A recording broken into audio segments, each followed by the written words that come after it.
amigos de esta página de Facebook. Hoy es martes 30 de junio. Estoy en Huacho.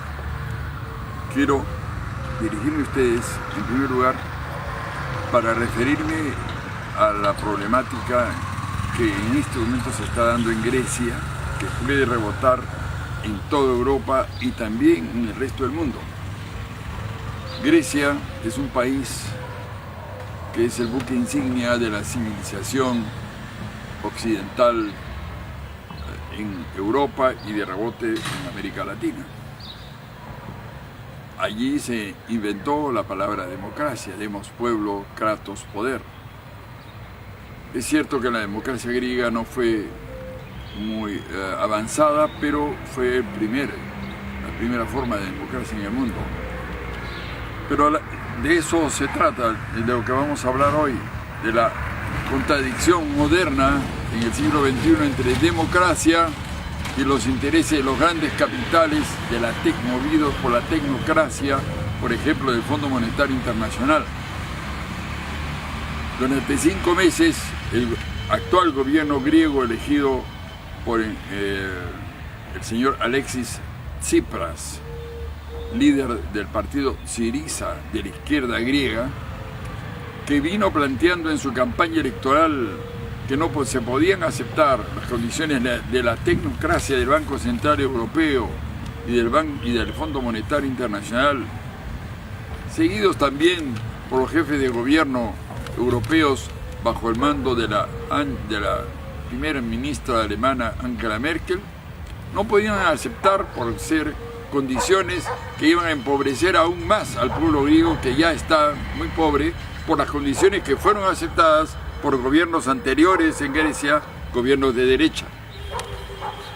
Entonces, en cumplimiento con su palabra, cosa que aquí no se hace, por ejemplo, por ninguno de los últimos presidentes, Fujimori, Toledo, Alan García y ahora Humala, que defraudan porque prometen una cosa y luego hacen otra cuando están en el gobierno, pues resulta ser que han venido negociando, repito, 5 meses con esta tecnocracia, y esta tecnocracia le sigue exigiendo una serie de elementos que son inaceptables a juicio del gobierno griego de izquierda, porque sumirían al pueblo en una pobreza mayor de la que aún tiene.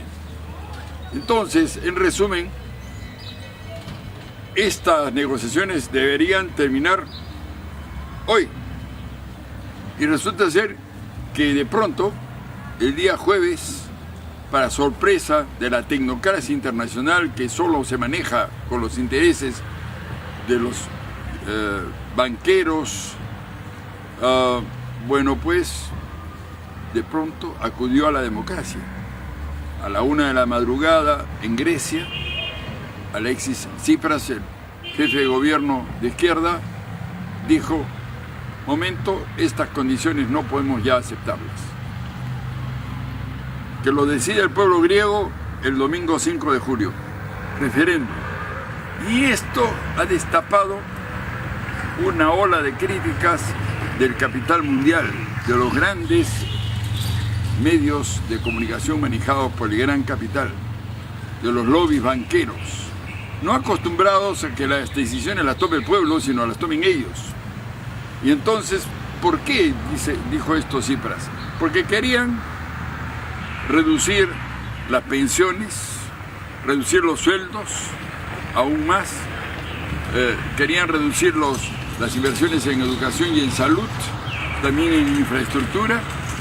Se quería aumentar el IVA, que es el IGB acá, Impuesto General a Ventas, para que todo el mundo gaste más a la hora de comprar cualquier cosa con menos sueldo. En otras palabras, empobrecer a la gente, y otros rubros más que iban a poner en riesgo inclusive la soberanía de Grecia. Entonces, por dignidad, dijo Tsipras, en ese famoso mensaje, se tiene que consultar al pueblo. A ver, ¿por qué? Porque la decisión del pueblo griego, si es que es a favor de lo que plantea el gobierno de izquierda, es no pagar lo que están exigiendo lo del Fondo Monetario Internacional, lo que exige Angela Merkel, primera ministra de Alemania. No pagar. y aceptar, luego imponer sus propias condiciones como pueblo soberano, lo cual puede traer como consecuencia la salida de Grecia de la zona euro, o sea que ya no funcione más el euro en Grecia, sino el dracma, que era la antigua moneda de Grecia. Esa decisión es una decisión digna, a mi juicio, que es la que siempre se deben tomar por parte de los gobiernos del mundo, que para eso son elegidos, para representar a sus pueblos y no a los banqueros extranjeros. Esa decisión digna, por supuesto, inmediatamente ha sido atacada por los gobiernos occidentales derechistas y seguidores de la banca internacional, que también se las trae, porque ya vamos a ver qué fraudulenta es. Entonces, desde acá estamos absolutamente satisfechos, porque este es un buen ejemplo. Ojalá que el pueblo peruano siga esa huella en el futuro. Sin seguir esa huella de dignidad, de soberanía, de patriotismo y también de resguardo de los intereses populares, pues no es posible enfrentar nada. Con cobardía y sumisión no es posible levantar el nombre del Perú.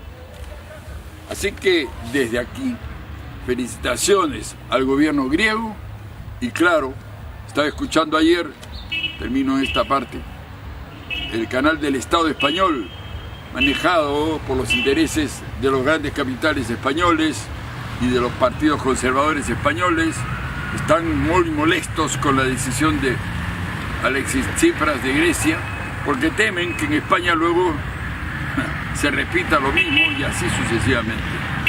No quieren que el pueblo soberano decida, no quieren democracia, prefieren negociaciones debajo de la mesa de la tecnocracia internacional, que siempre nos ha empobrecido y que en el caso peruano es el principal factor generador del subdesarrollo.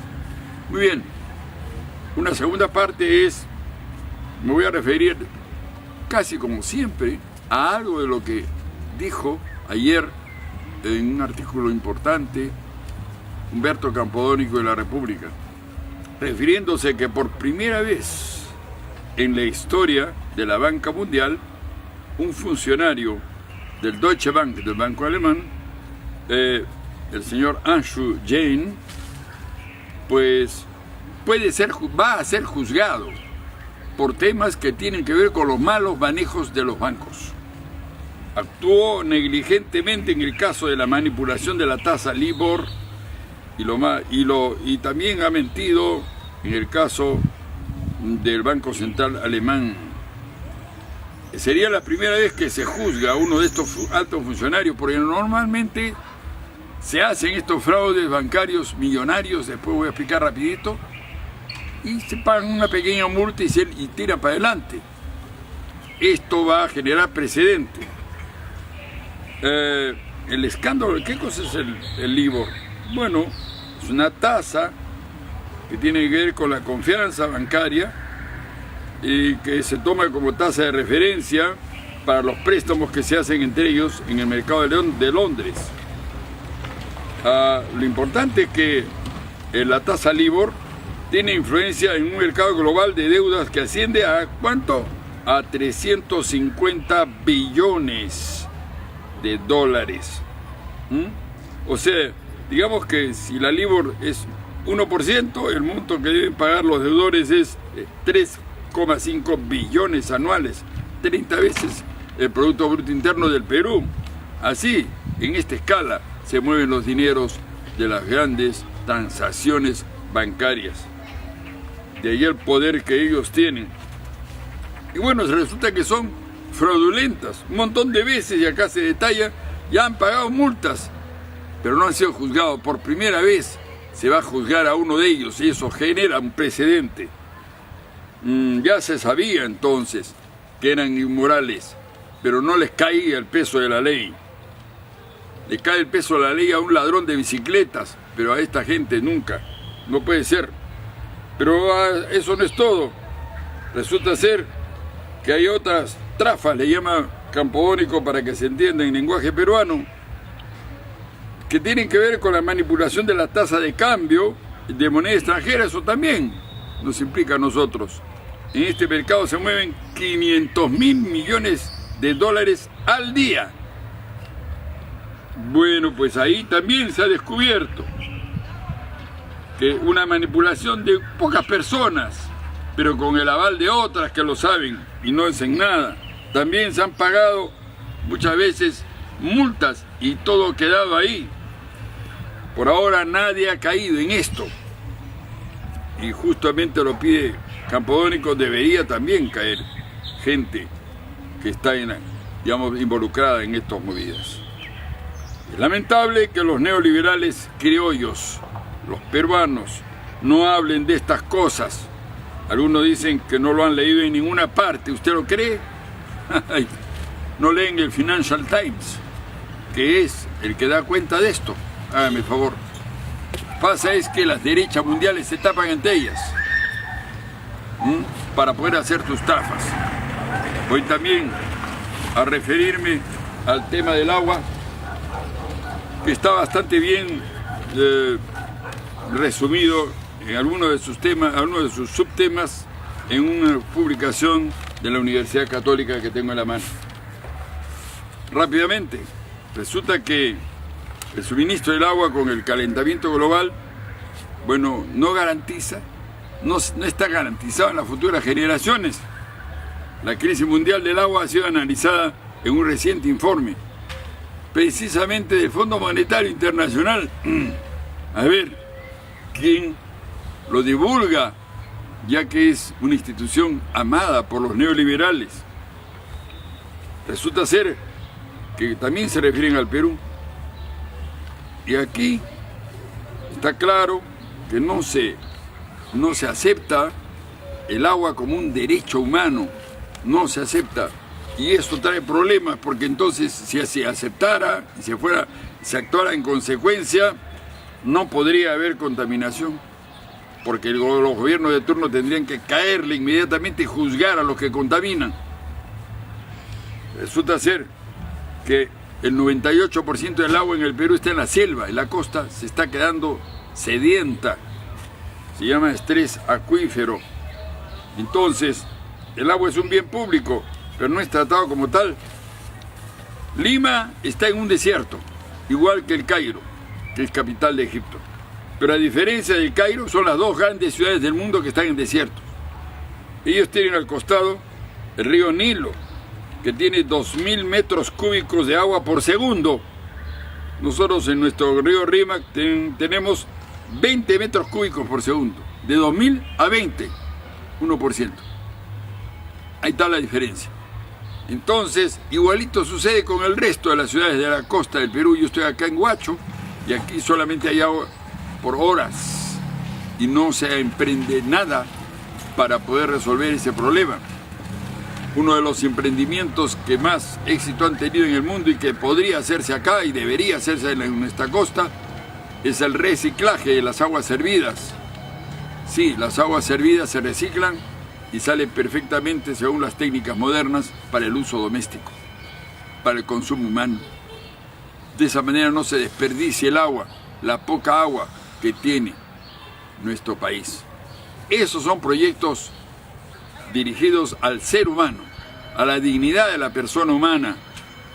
Y también es cierto que debería cobrarse el agua de acuerdo a los niveles de consumo y de nivel económico del consumidor, porque no es posible que a las personas que tienen piscina se les cobre igual por el agua que a la gente que vive en un callejón.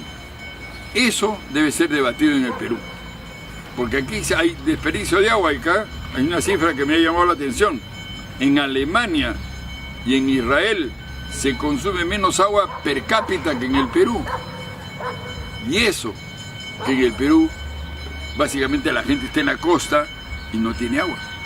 Entonces eso significa que encima tenemos malas costumbres, porque nos bañamos una hora y vamos dejando correr los litros. Aquí 200 litros por persona, en Alemania 120 litros por persona. Eso quiere decir que nunca se ha hecho una explicación al pueblo de las enormes consecuencias que está teniendo ya y que va a tener más en el futuro el mal consumo del agua en el Perú. Muchas gracias y hasta la próxima semana.